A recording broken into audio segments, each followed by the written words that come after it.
სატირალია თუ საცინარი არ ვიცი ქალბატონო თამუნა, მაგრამ მე ხო ვიცი ჩემი მშობლები ვინ არიან. და წლების მერე ვისთან დავბრუნდი.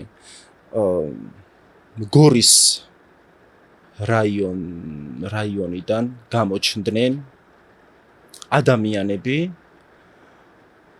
და ერთ-ერთი ქალბატონი სახელს და გვარს არ დავასახელებ, რა ამტკიცებს, რომ დედა ჩემია. ვაიმე! რა?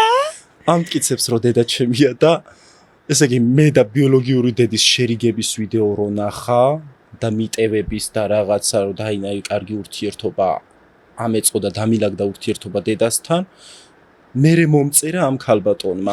ამ ქალბატონს ყავს შვილები. და რატო ხარო ჩემი შვილია, რატო გადაწყვიტა? არ ვიცი. ძალიან დიდი სურვილი აქვს რომ დნმ-ი გავიკეთო.